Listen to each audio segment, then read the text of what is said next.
Assalamualaikum warahmatullahi wabarakatuh. Selamat datang di channel Kabar Teratas.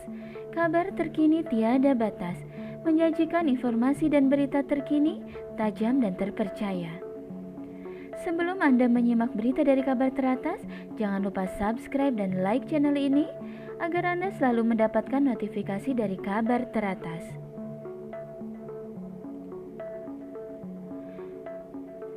Sunan Giri, pendakwah pertama di bumi Kalimantan.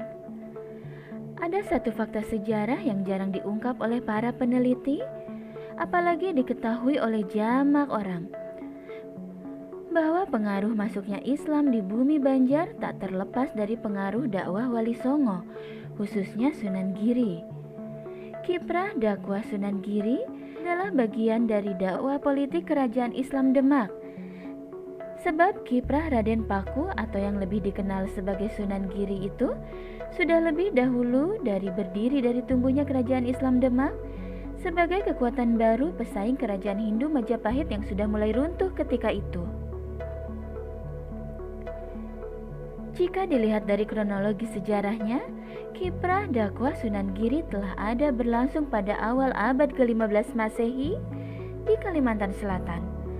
Kedatangan Sunan Giri ditengarai pada tahun 1470 Masehi, di mana ketika itu pusat perdagangan di pelabuhan Banjarmasin, yang kemudian berganti nama penyebutannya menjadi Banjarmasin, sedang mengalami puncak keramaian interaksi pedagang dari berbagai mancanegara. Ada pula penelitian yang menyebutkan kedatangan Sunan Giri pertama kalinya di pelabuhan Muara Bahan yang hari ini dikenal dengan nama Marabahan. Kedatangan beliau bukan sekedar misi dakwah, namun juga dalam rangka perdagangan, sebab kedatangan beliau bersama 3 buah kapal dagang. Terlepas apakah misi beliau dalam rangka berdagang atau berdakwah semata.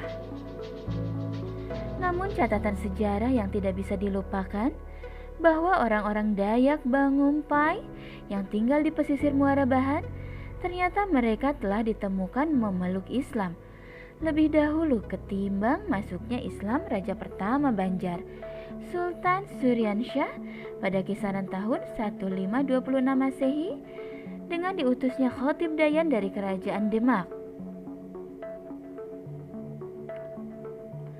Kiprah Sunan Giri di Kalimantan pada umumnya, khususnya di bumi Banjar sebagai tanggung jawab serta tugas para pendakwah, khususnya bagi kalangan Alawiyin yang memiliki misi mengislamkan bumi Nusantara, termasuk bumi Kerajaan Banjar yang ketika itu masih dipimpin oleh Kerajaan Daha yang memeluk agama Hindu.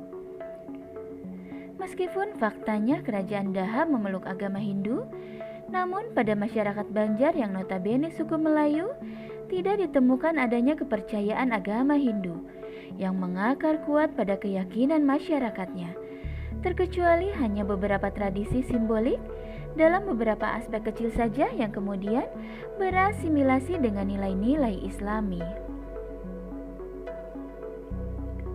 Hal ini menunjukkan bahwa tidak ada pengaruh signifikan dan mengakar dari agama Hindu bagi masyarakat Melayu Banjar, hingga datangnya pengaruh Islam yang benar-benar menjadi roh dan nafas kehidupan bagi masyarakat orang Melayu Banjar.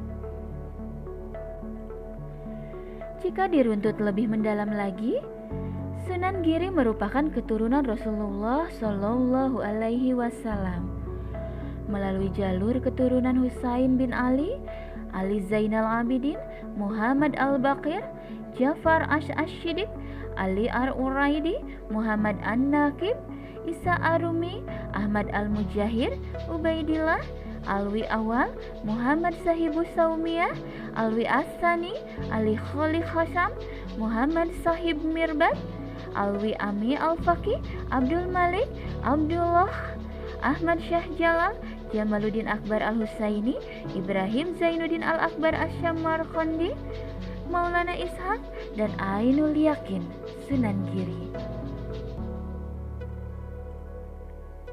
Dengan demikian, sumber dakwah Islamnya masyarakat Banjar boleh dikatakan bukan semata dari pengaruh Islam Demak di Jawa, Akan tetapi, lebih awal memang bersumber langsung dari keturunan ahli bait yang sumber utamanya bermuara pada datuk pertama mereka, Al-Imam Ahmad bin Mujahir di Yaman.